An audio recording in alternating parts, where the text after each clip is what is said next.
Okay okay, ये पूछने से फ़ायदा नहीं है कि ऐसा बताइए कि ऐसे और भी कोई स्कीम है जो कम पैसा लगाकर गरीब वर्ग अपना इन्वेस्टमेंट चालू करे। आप तो बोलोगे म्यूचुअल फंड में करो, बिल्कुल।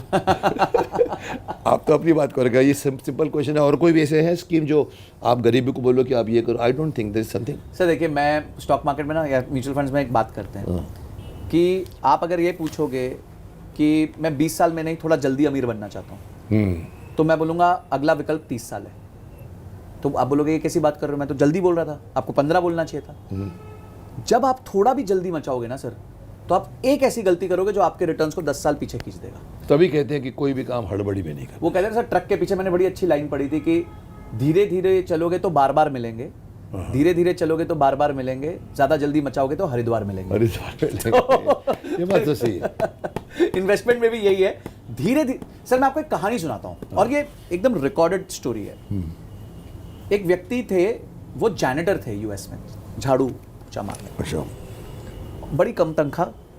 उन्होंने क्या किया, जब से वो जैनिटर बने, जब से उनकी कुछ तनख्वाह आई, उसमें से जो बचता थोड़ा थोड़ा पोर्शन उन्होंने वहां के पैसिव इंडेक्स फंड में डाल दिया। वहां का जो S&P 500, जहाँ निफ्टी 50 है, वहाँ S&P 500। अच्छा। और सर ये काम वो करते गए जब तक वो रिटायर हुए। जब पैसा थोड़ा बढ़ता उसमें डाल देते। सर जब वो रिटायर हुए, जैनिटर मतलब दुकान नौकरी छोड़ दी, उनके पास $8 मिलियन था। दिया कितना था उसने? उन्होंने जो टोटल लागत लगाई थी वो $5 लाख थी। और यहाँ कितना बोल रहे हैं आप? $8 million, 80 lakh, 16 times, 16 times over a period of 45 और 50 इयर्स। पर ये 16 टाइम्स का पैसा कौन बेयर कर रहा है? जो बेयर नहीं कर रहा दे सर, रहा है वो भी तो कोई अपने घाटे से तो नहीं देगा। जो स्टॉक उसने में कमाया निवेश होगा। किया, जो स्टॉक में निवेश किया वो बढ़ गया ना, जो स्टॉक में निवेश किया वो बढ़ गया, तो मेरे फंड की वैल्यू बढ़ गई। तो मैं तो सर वो अमेरिका पे बेट कर रहा था, मैं अच्छा, इंडिया वो में एक bet कर रहा कंपनी की बात नहीं है, वो आप बोलते हैं कि उनका भी जहाँ गया उनका प्राइस बढ़ा, इसका मतलब मिली जुली करके उसको हूं। बिल्कुल सर, जब आप लॉन्ग टर्म खेलते हैं ना तो सबका फायदा होता है। ऐसा नहीं है आपकी वजह से किसी का नुकसान हो रहा है, आपकी वजह से भी किसी का फायदा हो रहा है और आपका भी फायदा हो रहा है। और सर जब वो रिटायर हुए $8 मिलियन के साथ, वो यूएस में टॉप 1% वेल्दी में आते थे। मतलब एक आदमी झाड़ू मारने वाला टॉप में आ गया। 50 साल की मेहनत के बाद, निवेश के बाद, डिसिप्लिन निवेश के बाद टॉप 1% ऑफ यूएस में आ गया। तो इसका मतलब क्या है सर, कि अगर आप टाइम दोगे अपने निवेश, again time. Yes time. Sir आपने कितनी बार ये किस्सा सुना होगा, मेरे फादर ने ये स्टॉक खरीद के भूल गए थे और देखिए आज वो कितने का हो गया। कभी आपके किसी आके बोला ये वो ट्रेड कर रहे थे और उनका पैसा डबल हो गया, ऐसा कोई स्टोरी नहीं। स्टोरी ये है, मेरे फादर ने स्टॉक लिया था, पहले फिजिकल सर्टिफिकेट होता था, हमने वो अटैची खोला, उसमें बड़ी धूल थी, हमने वो सर्टिफिकेट देखा, गए डीमैट कराने, तो 1000 रुपए पापा ने डाले थे, वो 2 करोड़ हो गए 40 साल में। तो जब आप कोई भी अच्छी लॉन्ग टर्म इन्वेस्टमेंट करते हैं तो आप अपने लिए वेल्थ क्रिएट। तो आपका इन शॉर्ट ही है कि शॉर्ट टर्म के बदले लॉन्ग टर्म इन्वेस्ट। सर हमारे पास शॉर्ट टर्म में पैसा बनाने का एक ही तरीका है, अपनी स्किल को बेटर करना, अपने आप को बेटर करना। अगर मैं आज नौकरी कर रहा हूं तो मेरी तनख्वाह साल में मैं डबल भी कर सकता हूं। चाहिए तो अपनी मेहनत से, मतलब वो मेहनत की कमाई, नॉट पैसिव इनकम। इन्वेस्टमेंट मतलब स्टॉक में जल्दबाजी तो है ही नहीं, बिल्कुल नहीं है। जल्दबाजी में वही हरिद्वार मिलेंगे, फिर हरिद्वार मिलेंगे। और मैं कभी कभी बोलता हूँ कि आप हम कभी कभी किसी को 11:30 का टाइम देते हैं और हमको मालूम पड़ता है कि अभी वो बार वेट कर रहा होगा, तो हम काम को, हमारे पास 5 ही मिनट होते हैं और हम टेंशन होता है कि अरे वो वेट कर रहा है, उसमें जो हम काम करते हैं ना वो हड़बड़ी का काम होता है। तो मैंने एक नियम बना के दिया, मैं आप लोगों को भी देना चाहूँगा। आप ज़िंदगी में हमेशा बोलो I have 3.5 minutes with me. अच्छा। एंड उसके बाद आप काम करोगे ना तो आप ग्रेसफुली करोगे। और अगर आप सोचो कि मेरे पास 5 मिनट में वो आदमी आ रहा है, तो बटन लगाने जाओगे तो बटन ऐसा लगता है, तो कोई भी काम हड़बड़ी में मत करो जी, जल्दबाजी में मत करो, चुपचाप करो, टेंशन मत लगो कि 5.5 मिनट वो आदमी वेट कर रहा है। आप बोलो दुनिया can wait for me, then you will do 3.5 minutes में से भी 2.5 मिनट्स में काम खत्म करोगे खूब सारा, क्योंकि आपने बहुत प्रिसाइजली सर्जिकली किया जी। और यहाँ हम क्या करते हैं, जल्दी जल्दी, अरे मेरा वो किधर है, ये गिर गया, फिर उठाए हो। तो ये भी आपका काम है कि कभी भी काम हड़बड़ी में मत करो। जी, जैसे आप बोलते हैं कि फास्ट इनकम चाहिए, वो हड़बड़ी का काम। बिल्कुल। The only way you can make fast income is by developing yourself. वो अच्छी बात है। उसमें फायदा क्या हो रहा है कि आपको इनकम ना भी आए तो आपका स्किल तो डेवलप हो रहा है। बिल्कुल, आगे जाके आ जाएगी। कहा SWP और SIP इन्वेस्टमेंट में क्या ज़्यादा बेहतर है? सुना है SWP एक तरह की पेंशन है जो लाइफ टाइम आपको मिल सकती है। बोलिए, तो क्या बोलना चाहते हैं आप? सर देखिए एसआईपी जो है वो SWP, हाँ, राइट? पहले मैं एसआईपी समझा देता हूँ। एसआईपी क्या होता है सर कि आपने सिस्टमैटिकली इन्वेस्ट किया, तो इसको आप ऐसे कंपेयर कीजिए कि आप एक पेड़ उगा रहे हैं। तो जब आप पेड़ उगाते हैं तो वो सिस्टमैटिक इन्वेस्टमेंट प्लान है। आप उसमें आप पानी डेली डालते हैं, पानी डालते हो, डालेंगे, सही टाइम पे उसमें उसको सनरेज मिल रही हैं, तो सनरेज उसकी कंपाउंडिंग है। पर एक दिन ये पेड़ विशाल हो जाता है, बहुत बड़ा हो जाता है, अब आपका टाइम आ गया फल खाने का। तो वो जो प्रोसेस है वो है सिस्टमैटिक विड्रॉल प्लान। देखिए हमारे को सर पैसों की सिस्टमैटिक विड्रॉल और सिस्टमैटिक इन्वेस्टमेंट। तो विड्रॉल प्लान जो सिस्टमैटिक होता है सर, वो आप अपने कॉर्पस से, जो आपका कॉर्पस बन गया, समझिए आपने 20 साल निवेश किया, क्यों किया, आपका 1 करोड़ का कॉर्पस बन गया, अब आप रिटायर हो गए, अब आप काम नहीं कर रहे हैं, अब इस 1 करोड़ में से हम बैठ के महीना महीना खाएंगे। वहाँ भी दिमाग चाहिए, सोच। वहां दिमाग नहीं चाहिए सर, वो अपने आप ग्रो करेगा। नहीं, वो तो ग्रो कर रहा है, हाँ। पर निकालना भी के लिए भी दिमाग नहीं चाहिए नहीं, कि आप ज्यादा बस नहीं उसको करने एक का। ऑर्डर देना है सर, 28 तारीख को मेरे को मेरा पैसा चाहिए, मैं 1 करोड़ में से महीने का 50,000 रुपए निकालूंगा। तो ये आपको सोचना चाहिए कि ये नहीं कि एक में 50 करोड़ 2 लाख निकाल दिया, कभी 5 निकाला, नहीं, नहीं, फिर तो वो कम होता रहेगा। कम होता रहेगा। तो तो एक जितनी rule जरूरत होता है उसके हिसाब से। हाँ, हम एक जनरली कहते हैं कि जो आपका कॉर्पस है उसका 5 से 6% आप साल का निकाल लो, क्योंकि क्या तो होगा आपको लॉस नहीं होगा, तो आपका लॉस नहीं होगा, क्योंकि बचा हुआ आ कॉर्पस भी रहा है 9-10% पे ग्रो आ कर भी रहा रहा होगा। है। आजकल हम देखते हैं कि बड़े बड़े क्रिकेटर्स, सेलिब्रिटीज, एक्टर्स, मेरे को भी इंक्लूड कर दिया, म्यूचुअल फंड्स को बहुत प्रमोट करते हैं। जी। मैंने भी किया हुआ है, मैं आपको बोल दूं कि मैं नहीं हूं कि मैंने म्यूचुअल फंड में नहीं किया, मैंने भी किया हुआ है। तो म्यूचुअल फंड्स को बहुत प्रमोट करते हैं। क्या है ये म्यूचुअल फंड? आप तो उसके लिए एक्सपर्ट हैं। क्या है म्यूचुअल फंड, कैसे आपको फ़ायदा देता है और कौन सा म्यूचुअल फंड सेलेक्ट करना चाहिए? सर देखिए म्यूचुअल फंड्स, वो मैं आजकल कहता हूँ कि सर पे बाल कम है, सॉरी, वो आजकल मैं कहता हूँ कि सर पे बाल गिनना आसान है, बाल और गिनना आसान। म्यूचुअल फंड गिनना मुश्किल है, इतने ज्यादा हो इतने गए। बढ़ गए हैं, अच्छा। इतने ज्यादा है। तो सर इसमें क्लटर को किल करने के लिए जब भी आप कोई फंड सिलेक्ट करते हैं तो पहले अपने लाइफ का गोल बना लीजिए। सर गोल कैसा है कि जैसे किसी को 5 साल बाद शादी करनी है तो उसके लिए उसको फंड चाहिए। जैसे हमारे पुराने टाइम में होता था कि कोई बेटी पैदा हुई तो फादर बोलते थे मैं एक प्लॉट ले लेता हूँ, 25 साल की हो जाएगी तो मैं इसको बेच तक दूँ। इसमें मजा तो ये नहीं। गोल बेस्ड इन्वेस्टिंग हो गई। हाँ। तो आज मैं कह रहा हूं कि गोल बेस्ड इन्वेस्टिंग कीजिए। आपको रिटायर होना है 25 साल बाद, एक गोल बना लीजिए। आपको 5 साल बाद शादी करनी है, एक गोल बना लीजिए। आपको 10 साल बाद घर खरीदना है, उसका एक गोल बना लीजिए। कुछ सालों बाद 7-8 साल बाद आपको एक गाड़ी खरीदनी है, उसका गोल बना लीजिए। ऐसे लाइफ के गोल्स बनाइए, प्लान कीजिए लाइफ को, और उसके बाद उसके बेसिस पे अपने म्यूचुअल फंड्स को सिलेक्ट कीजिए। उसका रूल बड़ा सिंपल है, जितना लंबा आपका गोल होगा, 10 साल, 15 साल, 20 साल, उतना आप रिस्क ज्यादा ले सकते हो।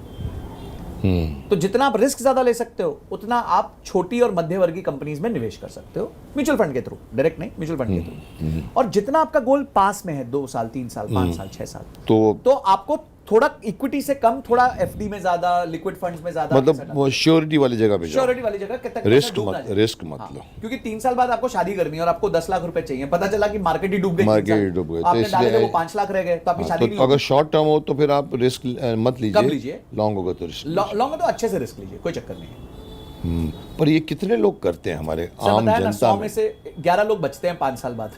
हाँ, मतलब क्या मुझे करें? नहीं लगता कि हर आदमी इतनी भाग दौड़ की ज़िंदगी में कोई आदमी इतना, इसीलिए मैं कहता हूँ लोगों को योगा कीजिए, मेडिटेशन कीजिए।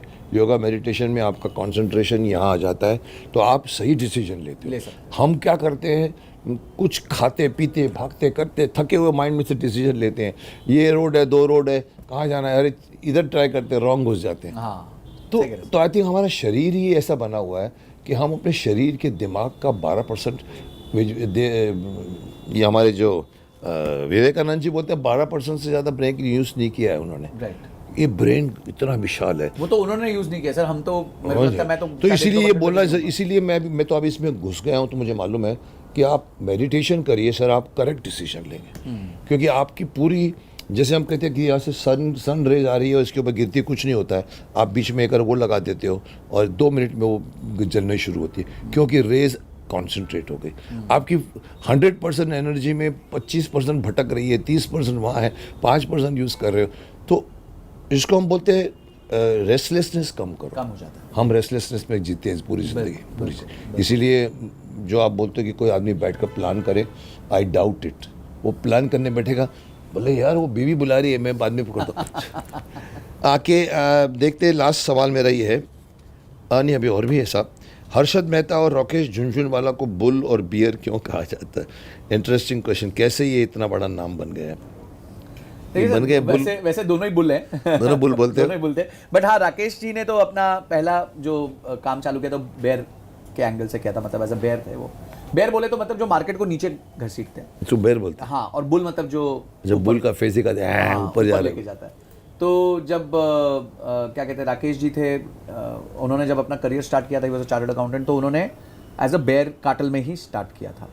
तो हर्षद मेहता क्या इरादा था उनका? हाँ, उनका इरादा था मार्केट को गिराने का। तो जो भी हर्षद मेहता, वाई गिरा उनको कोई नेगेटिव क्यों? क्योंकि गिराने में ग्रेविटी है ना सर, ग्रेविटी में बड़ी ताकत होती है। तो जब मार्केट गिरती है तो जनरली उस टाइम ज्यादा पैसा बनाने की स्कोप होती है। जिन लोगों को खेलना आता है, मैं ये वो आम करेगा आदमी जिसको नहीं, आता है। जिसको ताकि झुनझुनवाले को आता था। हाँ, उनको आता था, उनके मन्नू माने तो उन्होंने गिरा कर कमाई की? बहुत कमाई की। रियली?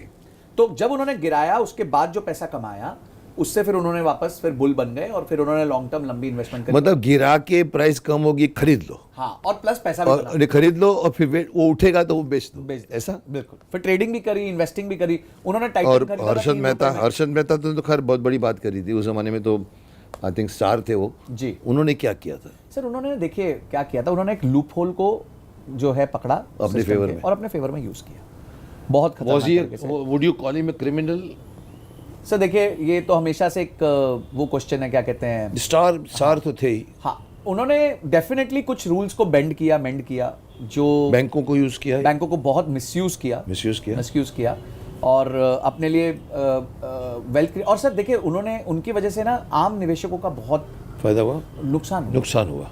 क्योंकि जब वो गिरे सर, 100 दिन मार्केट बंद थी उनके, जब ये गिरने के बाद में 100 days the markets were closed. Was he that powerful man? He was in the powerful. stock? No doubt he was very powerful. उनको पकड़ना मुश्किल। बिल्कुल, बहुत ही पावरफुल थे एंड बहुत पावरफुल कनेक्ट्स थे। वो पावर कहाँ से लिया उन्होंने? सर देखिए, जिसके पास पैसा होता है उसके पास पावर होती है। अगर जिसके पास पैसा है सर, वो तो पावरफुल होता ही है। चलिए, अभी 1 2 3 सवाल है मेरे पास। हम भारत में अक्सर देखते हैं, सुनते हैं कि एक व्यक्ति भारत से हजारों करोड़ का लोन लेके भाग गया। ये तो अभी फेमस कहानियां हैं जो। और अभी तो मैंने सुना है कि कल मैंने पेपर में कहीं पढ़ा 19,000 करोड़ का लोन रिकवर किया, आई थिंक माल्या केस में से, या कैसे किया वो मैंने डिटेल नहीं पढ़ा जी। जो लोग लेके भाग गए सब कुछ, वो उन्होंने फिर कुछ प्रॉपर्टी बेची होंगी, पता नहीं कुछ क्या होगा। तो हम देखते हैं कि एक व्यक्ति भारत से हजारों करोड़ का लोन लेकर भाग जाता है। नाम भी लिख दिया इन्होंने, नीरव मोदी ने इतना बड़ा लोन लिया और भाग गया। ऐसे कैसे संभव है? अगर मैं पूछ चुका हूँ आपसे, क्या इतना आसान है लोन लेकर भाग जाना? सरकार के पास क्या कोई प्लान बी नहीं है? मैंने सवाल अभी भी पूछा था मैंने साइबर क्राइम वाले को। मैंने कहा, ये सर आप साइबर क्राइम के धोखे को तो बोलते हो, ये करना चाहिए, वो करना चाहिए, वो करना चाहिए। ये अभी हुआ है जब से हमने ऑनलाइन, मैंने कहा बंद कर दो ऑनलाइन, चेक लिखो, भूल जाओ कि मैं आपको अभी आरटीजीसी पता नहीं क्या क्या नाम है, पेटीएम, पान वाला भी उसी में 500 रुपये दे देता है। मैंने कहा बंद कर दो इसको। तो वो बोलता है कि नहीं सर, ये तो खैर पॉसिबल नहीं है। मैंने कहा लेकिन ये लूटपाट तो पहले नहीं होती थी। पर अगर मैं बोलूँ कि कुछ बड़े बड़े लोगों ने बैंकों के पैसे, बोला जिनका लॉस होता है सर उनको पैसा नहीं मिलता है, तो क्या करना चाहिए? मैंने कहा सरकार को उनको पैसा देना चाहिए। उन्होंने कहा इंश्योरेंस करना चाहिए, क्योंकि अच्छी बात बोल के गए वो कि मोदी जी ने जब सबको बैंकिंग फैसिलिटी दे दी थी कि तुम्हारे को, जिनको पता नहीं अकाउंट क्या होता है, कैश में ही डूल करते हैं, उनको अकाउंट होल्डर बना दिया उनको। तो कोई बोलता है सर हमने तो नहीं मांगा था आपसे कि आप हमको बैंक का अकाउंट दे दो, अब अगर हमारा लॉस हो रहा है तो फिर कौन देगा पैसा? मैंने कहा बहुत सही बात है, हमने तो नहीं कहा था हमको अकाउंट बनाए। तो जब मोदी जी ने कहा 1 करोड़ इतने अकाउंट खोल दिए हैं, अब वो बेचारे सीधे साधे आदमी है, उसको लूटने वाले भी आ गए। तो उसको तो पता नहीं हाउ टू स्टॉप। तो कहीं ना कहीं अच्छी बात कही कि उसके लिए एक डैमेज का एक इंश्योरेंस भी बना के दो। पर मैंने उनको एक सवाल पूछा, मैंने कहा सर ये तो ठीक है, बट सर इतने बड़े बड़े प्लेयर जिनका ये 2-3 नाम बताए, ये लोग पूरे के पूरे बैंक को खाली करके चले जाते हैं, लाइन में खड़े हुए साले, वो जितने बड़े बेचारे भूखे, जिनकी कल शादी होने वाली है 2-3 महीने के बाद, उनका अकाउंट खाली हो गया, हमारे पैसे की तरह लाइन लगा के मारामारी होती थी बैंक के बाद।